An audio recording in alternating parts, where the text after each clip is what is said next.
माता की। अरे भाई, कर्नाटक में पूर्ण बहुमत की भाजपा सरकार बनानी है या नहीं बनानी है? अरे जोर से बोलो, बनानी है या नहीं बनानी है? तो ऐसी आवाज नहीं चलेगी। मेरे साथ दोनों हाथ उठाइए, उठाइए दोनों हाथ। पूर्ण बहुमत की सरकार के संकल्प की मुट्ठी बींचिए और प्रचंड आवाज से बोलिए, भारत माता की, भारत माता की। मंच पर उपस्थित भारतीय जनता पार्टी के वरिष्ठ नेता और राज्य के पूर्व मुख्यमंत्री श्रीमान येदुरप्पा जी, हमारे कर्नाटक के लोकप्रिय मुख्यमंत्री, जिन्होंने अभी अभी एक कल्याण कर्नाटक के लिए अपने बजट में हजारों करोड़ रुपया देने का काम किया है, ऐसे बसवराज मुंबई जी, हमारे प्रदेश अध्यक्ष नलिन कुमार कटील जी, पूर्व मुख्यमंत्री जगदीश शेट्टर जी, केंद्रीय मंत्री भगवंत खुबा जी, हमारे सांसद श्री उमेश यादव जी, श्री प्रभु चौहान जी, परिवहन विभाग के मंत्री श्री रामलू जी, रघुनाथ मलकापुरे जी, सिद्धराजू जी, श्री रवि कुमार प्रदेश महासचिव, श्री राजकुमार तेलकुर माननीय विधायक जी, यहाँ के लोकप्रिय विधायक खड़े हो जाओ भाई, सानू सालगार जी,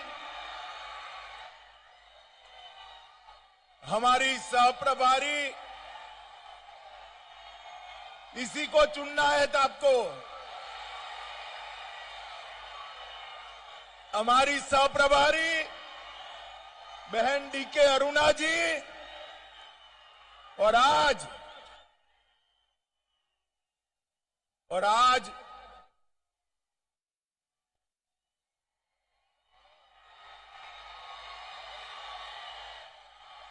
बोलो, भारत माता की, भारत माता की। और आज जगत ज्योति बसवन्ना की एक कर्म भूमि पर आए हुए प्यारे भाइयों, बहनों, माताओं और मेरे जिगर के टुकड़े जैसे युवा मित्रों, आप सभी को नमस्कार। मित्रों, आपका जोश, आपकी संख्या, आपकी उपस्थिति ये बता रही है कि कर्नाटक में पूर्ण बहुमत की भाजपा सरकार बनने वाली है। कल ही कर्नाटक से हजारों किलोमीटर दूर उत्तर पूर्व में त्रिपुरा, नागालैंड और मेघालय, तीनों जगह कांग्रेस का सुपड़ा साफ हो गया। हारे तो हारे, ऐसे हारे हैं कि दूरबीन देकर भी दिखाई नहीं पड़ते हैं। नागालैंड में 0 सीट, कितनी सीट? जोर से बोलो, कितनी सीट?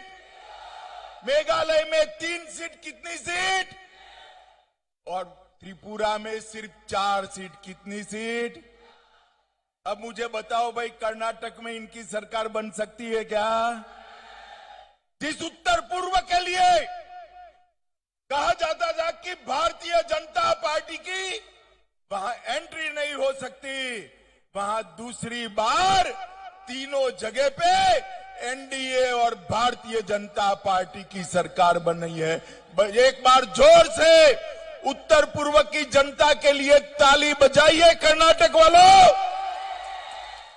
ये मोदी जी का जो जादू है ना, मोदी जी का जादू, चाहे उत्तर पूर्व हो, चाहे गुजरात हो, चाहे उत्तर प्रदेश हो, चाहे कर्नाटक हो, हर जगह सर चढ़कर बोलता है।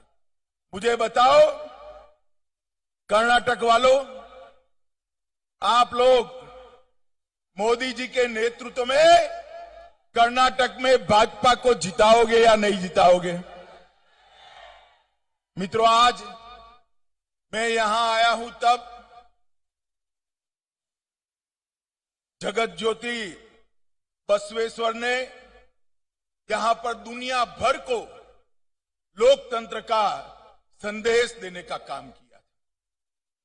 दुनिया में पहली संसद अगर कहीं पर मिली तो हमारे ये बसव कल्याण के अंदर मिली। और मोदी जी ने गौरव के साथ इस बात को यूएन के मंच से छाती फुलाकर पूरी दुनिया के सामने बसवन्ना का बखान करते हुए करी है। ये भूमि को बसवन्ना के सैकड़ों साल पहले लिए गए लोकतंत्र के लिए इनिशिएटिव को हमारे येदुरप्पा जी ने 600 करोड़ रुपया देकर हमारे बसवराज जी ने इसका काम आगे बढ़ाकर हमेशा के लिए बसवन्ना के संदेश को दुनिया में पहुंचने का काम किया है। मैं इस भूमि को बार बार प्रणाम करता हूं जहां पर लोकतंत्र की बात। ये भूमि गुरु नानक ने भी दूसरी उदासी में यहां पर आए थे। मैं अभी गुरु नानक साहब की स्मृति में बने गुरुद्वार साहब में मत्था टेक कर आया हूं और यहां से जाकर बसवन्ना को श्रद्धांजलि देने अनुभव मंडप में भी जाने वाला हूं। यहां के नरसिम्हा मंदिर को भी मैं प्रणाम करना चाहता हूं और यहां पर जो 800 साल से बसवन्ना ने लोकतंत्र का यज्ञ चालू किया है, आज मोदी जी इसका संदेश पूरी दुनिया में पहुंचा रहे हैं। यहां पर हमारे लंबानी समाज के बहुत सारे भाई बहन आए हुए हैं।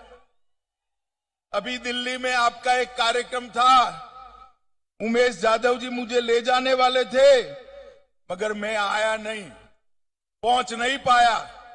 लंबानी समाज वाले को कहना चाहता हूं, हमारे उमेश जी इस चुनाव में मुझे कलबुर्गी ले जाएंगे, तब वहां कर सेवालाल जी महाराज को प्रणाम करने का काम करेंगे।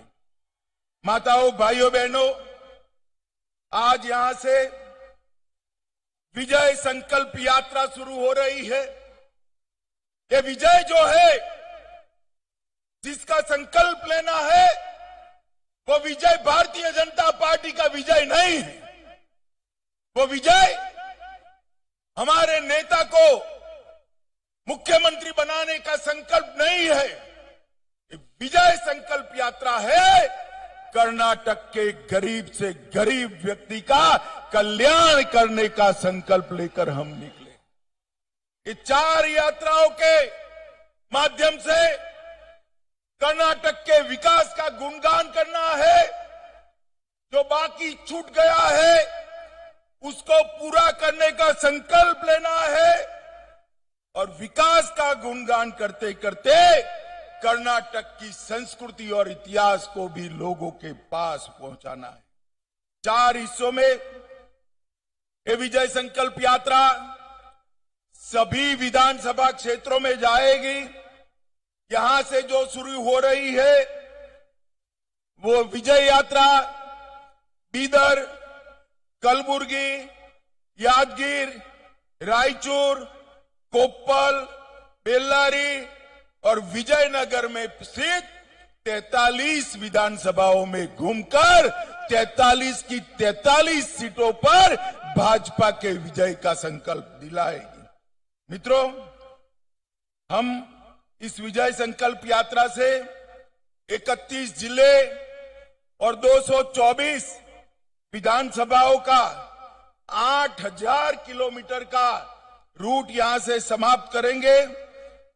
यहां पर 100 से ज्यादा अधिक रोड शो होंगे, 80 से 100 ऐसी बड़ी बड़ी सभाएं होगी, 600 से ज्यादा रोड पर सभाएं होगी, 200 से ज्यादा समाज की बैठकें होगी और 50 से ज्यादा भाजपा के देश भर के नेता कर्नाटक की जनता को प्रणाम करने के लिए आएंगे। और मैं आज 3-4 दिन से एक कांग्रेस वालों के बयान देख रहा हूं। मित्रों, ये लोगों के पास विजय का कोई सूत्र नहीं बचा है। राहुल गांधी के नेतृत्व में एक कांग्रेस पार्टी, इसका स्तर दिन प्रतिदिन गिरता जा रहा है। क्या नारे लगा रहे हैं, क्या नारे लगा रहे हैं?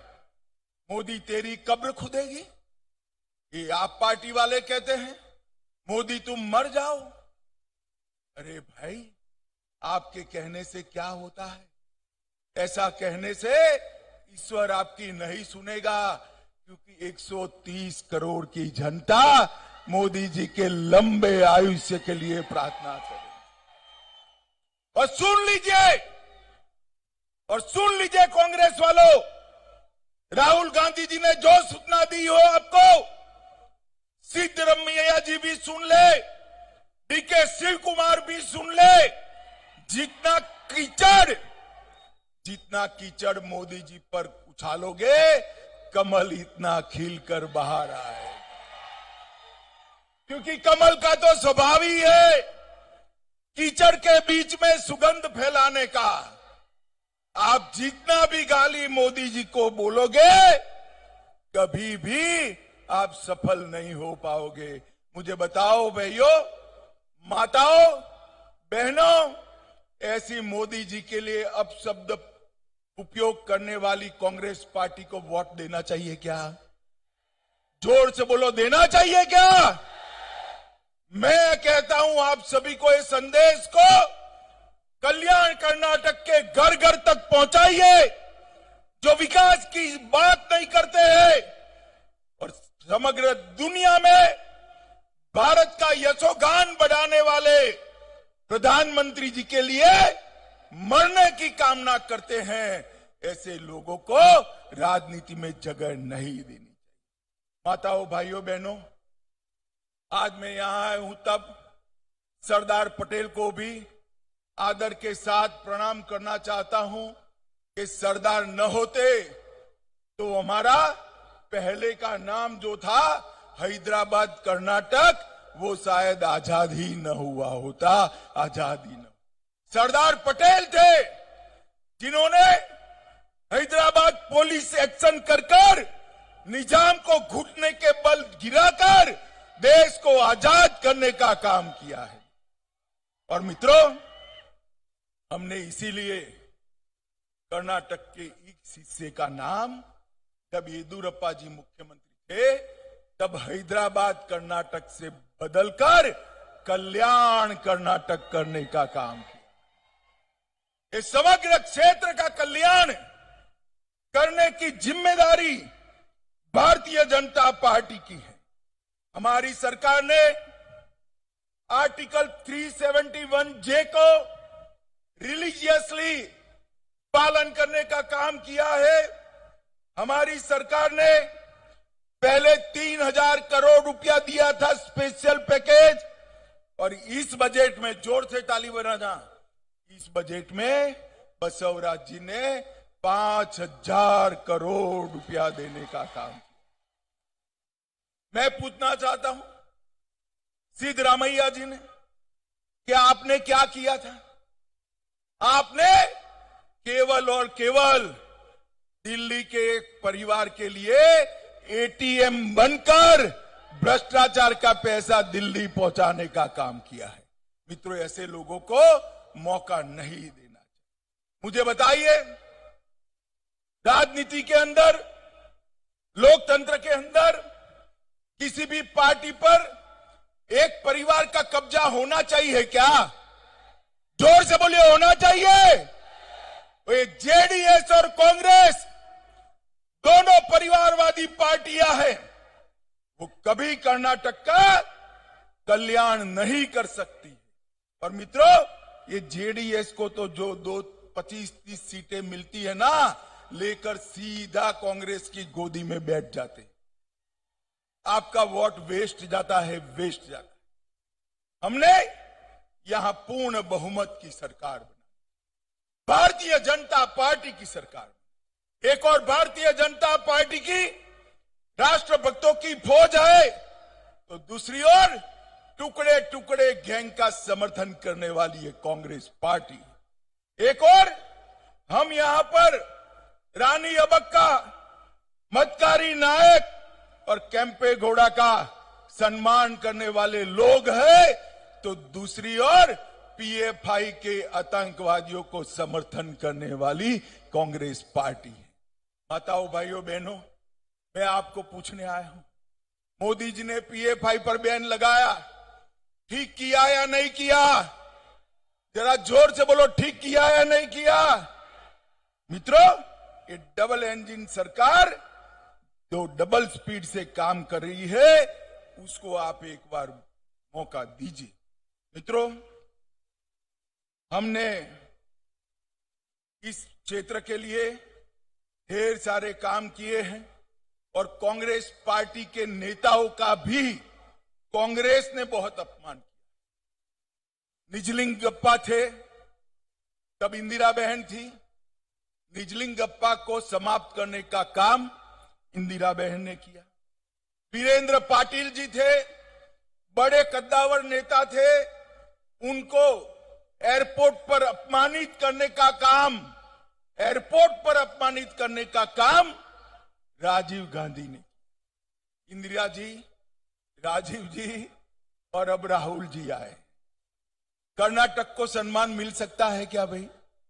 मिल सकता है क्या? मिल सकता है। कर्नाटक को सम्मान देने का काम भारतीय जनता पार्टी ही कर सकती है। अभी येदियुरप्पा जी के जन्मदिन पर मोदी जी आए थे, मोदी जी आए थे, और जिस प्रकार से श्री येदियुरप्पा जी के जीवन का उन्होंने लोगों के सामने दर्शन रखा और जिस प्रकार से उनका सम्मान किया, ये सभी राजनीतिक दलों के लिए सीखने जैसी बात है कि बुजुर्ग नेताओं का, बड़े नेताओं का, लोकप्रिय नेताओं का सम्मान किस प्रकार से किया जाता है। माताओं, भाइयों, बहनों, मैं यहां आया हूं तब कहना चाहता हूं, भारतीय जनता पार्टी की मोदी सरकार ने 80 करोड़ गरीबों के लिए ढेर सारे काम किए, करोड़ों लोगों को घर देने का काम किया। इतनी सारी माताएं बहनें हैं, जोर से ताली बजाना। 10 करोड़ घरों में शौचालय बनाकर माताओं बहनों को सम्मानित करने का काम किया। 13 करोड़ गैस के सिलेंडर दिए। 60 करोड़ लोगों को 2.5 साल से मुफ्त में अनाज देने का काम नरेंद्र मोदी जी कर रहे हैं। 3 करोड़ से ज्यादा घरों में आजादी के 75 साल के बाद बिजली पहुंचाने का काम नरेंद्र मोदी जी ने किया है। और मित्रों, सबसे बड़ी बात है, आप सभी जरा हाथ ऊपर करिए, जिसको कोरोना के दोनों वैक्सीन लग गए, हाथ ऊपर करिए। तो सबको लग गए ना? सबको लगे ना? 25 पैसा भी खर्च हुआ है क्या? मोदी जी ने 130 करोड़ लोगों को 230 करोड़ वैक्सीन देकर कोरोना से सुरक्षित करने का काम इस देश के प्रधानमंत्री नरेंद्र मोदी जी ने। और गरीब के घर में बीमारी आए तो 5 लाख तक का सारा इलाज गरीब का आज नरेंद्र मोदी सरकार कर रही है। और इसके साथ साथ हर गरीब को प्रति व्यक्ति, प्रति माह 5 किलो अनाज। और बसवराज जी और येदियुरप्पा जी ने रागी भी जोड़ दी, ज्वार भी जोड़ दी। जो खाना वो खाइए, कीमत नहीं देनी पड़ती है। 5 किलो अनाज फ्री ऑफ कॉस्ट देने का काम नरेंद्र मोदी जी ने किया। नरेंद्र भाई ने देश को सुरक्षित करने का। इधर वालों, मुझे बताओ, इस देश में जो कश्मीर है वो हमारा है या नहीं है? जोर से बोलो, है या नहीं है? धारा 370 हटनी चाहिए थी या नहीं हटनी चाहिए थी? इस सिद्धरमैया और डीके शिव कुमार को पूछना भाई। जब धारा 370 हटाई, क्यों चू चू चू चू चू चू कर रहे थे? समर्थन करना चाहिए था, नहीं करना चाहिए था? नहीं कर सकते। उनकी नजर उनकी वोट बैंक पर है। मालूम है ना कौन सी वोट बैंक है उनकी? अरे मालूम है या नहीं है? अरे हम भारतीय जनता पार्टी के कार्यकर्ता है, वोट बैंक से नहीं डरते हैं। देश की सुरक्षा सबसे पहले है। मोदी जी ने धारा 370 को हटा दिया, और हटाए तब कांग्रेस वाले, जेडीएस वाले भाषण करते थे, रक्तपात हो जाएगा, खून की नदियां बहेगी। अरे छोड़ो रक्तपात, डीके शिव कुमार, सिद्धरमैया बाबू, रक्तपात छोड़ो, खून की नदियां छोड़ो। किसी की कंकड़ चलाने की हिम्मत नहीं हुई है, कंकड़ चलाने। ये नरेंद्र मोदी सरकार। मित्रों, मैं पूछने आया हूं, राम मंदिर बनना चाहिए या नहीं बनना चाहिए? सुना ही नहीं पड़ता है। बनना चाहिए या नहीं बनना चाहिए? सालों से कांग्रेस वाले जहां श्री राम का जन्म हुआ था, वो जगह पर राम मंदिर बनाने के मुद्दे को अटका रहे थे, लटका रहे थे, भटका रहे थे। एक दिन मोदी जी ने बड़े सवेरे राम मंदिर का शिलान्यास कर दिया और वहां भव्य राम मंदिर बन गया। काशी विश्वनाथ का कॉरिडोर बन रहा है, केदारनाथ बद्रीधाम, इसका उद्धार हो रहा है। सोमनाथ का मंदिर सोने से मढ़ा जा रहा है, और यहां अनुभव मंडप भी भाजपा की सरकार बना रही।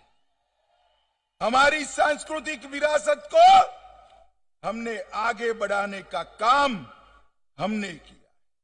मित्रों, 7700 करोड़ रुपए से 411 किलोमीटर लंबी बीदर कलबुर्गी बेल्लारी रोड नरेंद्र मोदी सरकार बना रही है, और कर्नाटक सरकार ये मुख्य कनेक्टिंग रोड को विकसित करने का काम कर रही है। गंगा कल्याण योजना के तहत कल्याण कर्नाटक में 1115 करोड़ रुपए के ड्रिप इरिगेशन के काम हमने शुरू किए हैं। 2 करोड़ रुपए की लागत से बीडर में मॉडल विश्वविद्यालय बन रहा है। Central institute of petrochemicals engineering and technology भी बीदर में ही स्थापित हो रही है। हुमनाबाद में एक बहुत बड़ा इंडस्ट्रियल क्लस्टर बना रहे हैं। 7.6 लाख किसानों को हमने सॉइल हेल्थ कार्ड वितरित किया है। 6 नम्मा क्लिनिक भी स्थापित किए हैं, और अकेले बीदर जिले में 2.25 लाख लोगों के घर में नल से जल पहुंचाने का काम भी ये भारतीय जनता पार्टी। येदियुरप्पा जी हमारे बहुत बड़े किसान नेता हैं। मोदी जी ने देश के हर किसान को, कर्नाटक के हर किसान को हर साल 6,000 रुपया बैंक अकाउंट से भेजकर छोटे किसानों के कल्याण का काम किया है।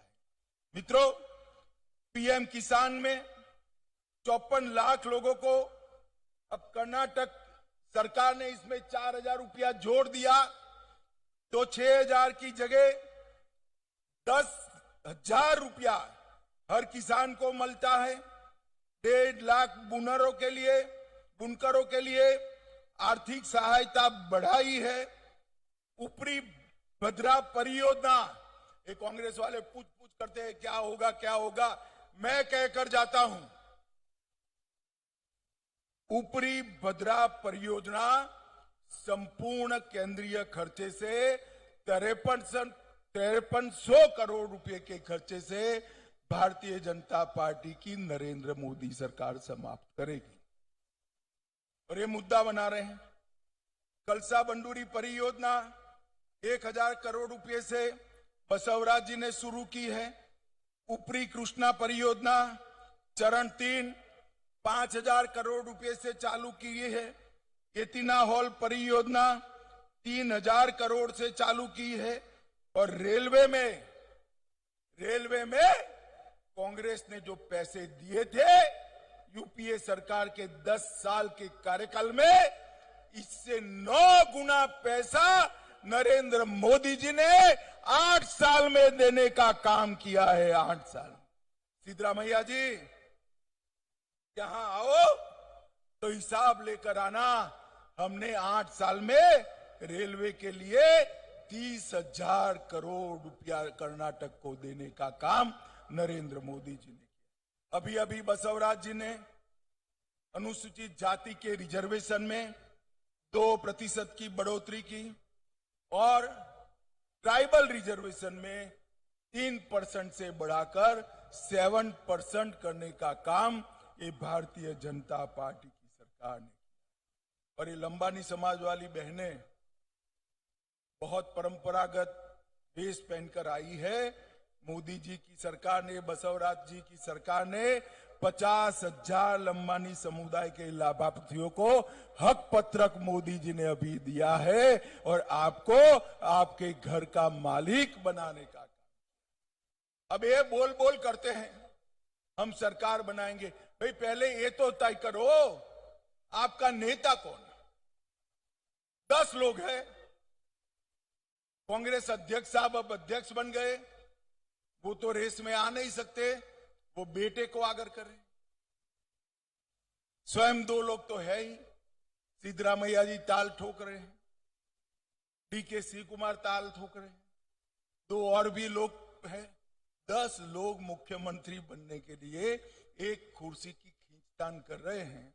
एक कर्नाटक का भला करेगा क्या? जोर से बोलो, करेगा क्या? माताओं, भाइयों, बहनों, भाइयों, मैं आज बड़े मन से अपील करने आया हूं। मोदी जी के नेतृत्व में पूर्ण बहुमत की भारतीय जनता पार्टी की सरकार ही कर्नाटक का भला कर सकती है और ये हमने कर दिखाया है।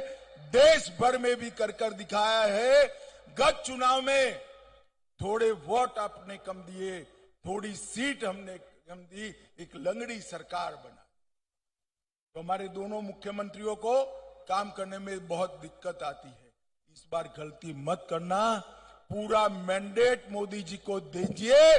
विजय संकल्प यात्रा का हर कॉन्स्टिट्यूएंसी में स्वागत करिए और 43 की 43 कॉन्स्टिट्यूएंसी में भारतीय जनता पार्टी को विजयी बनाइए। आप बताइए, देश की सुरक्षा के लिए मोदी जी को वोट देंगे?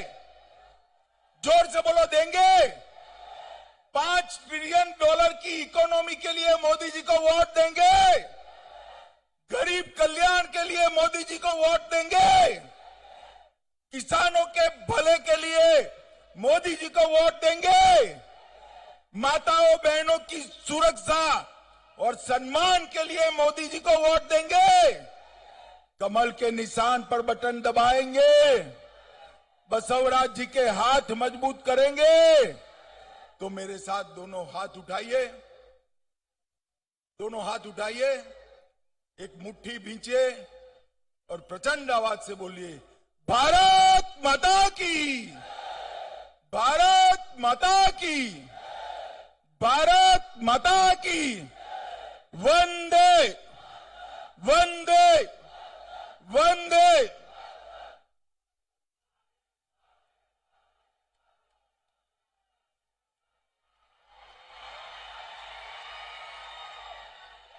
बहुत बहुत धन्यवाद माननीय गृह मंत्री जी को।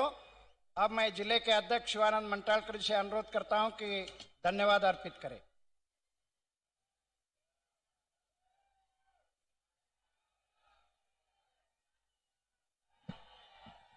ವಿಜಯ ಸಂಕಲ್ಪ ಯಾತ್ರೆ 3ನೇ ತಂಡದ ಇಂದು ಒಂದು ಉದ್ಘಾಟನಾ ಸಮಾರಂಭಕ್ಕೆ ಆಗಮಿಸಿರುವಂತಹ ಉಕ್ಕಿನ ಮನುಷ್ಯ ನಮ್ಮ ಕೇಂದ್ರದ ಗೃಹ ಸಚಿವರಾದಂತಹ ಸನ್ಮಾನ್ಯ ಶ್ರೀ ಅಮಿತ್ ಶಾಜಿ ಅವರಿಗೆ ಭಾರತೀಯ ಜನತಾ ಪಾರ್ಟಿ ಬೀದರ್ ಜಿಲ್ಲೆಯ ವತಿಯಿಂದ ಬಸವ ಕಲ್ಯಾಣ ವತಿಯಿಂದ ಧನ್ಯವಾದಗಳು ಅರ್ಪಿಸ್ತೇನೆ. ಅದೇ ರೀತಿ ಈ ಒಂದು ಕಾರ್ಯಕ್ರಮಕ್ಕೆ ಆಗಮಿಸಿರುವಂತಹ ಜನಪ್ರಿಯ ಮುಖ್ಯಮಂತ್ರಿಗಳಾದಂತಹ ಬಸವರಾಜ ಬೊಮ್ಮಾಯಿಜಿ ಅವರಿಗೆ ಹಾಗೂ ಅದೇ ಈ ಒಂದು ಕಾರ್ಯಕ್ರಮದಲ್ಲಿ ಭಾಗಿಯಾದಂತಹ ಪಕ್ಷದ ಎಲ್ಲಾ ಮುಖಂಡರಿಗೆ ಒಂದು ಈ ಸಭೆಯ ಮೂಲಕ ಧನ್ಯವಾದಗಳ ಅರ್ಪಣೆ ಮಾಡಿ.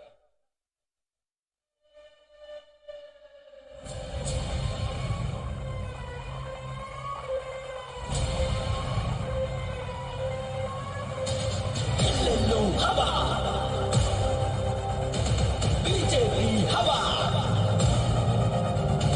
ಭಾರತದ ದಗಲ ಮೋದಿದೇ ಹವಾ ಎಲ್ಲೆಲ್ಲೂ ಹವಾ ಬಿಜೆಪಿ ಹವಾ ಭಾರತದ ದಗಲ ಮೋದಿದೇ ಹವಾ.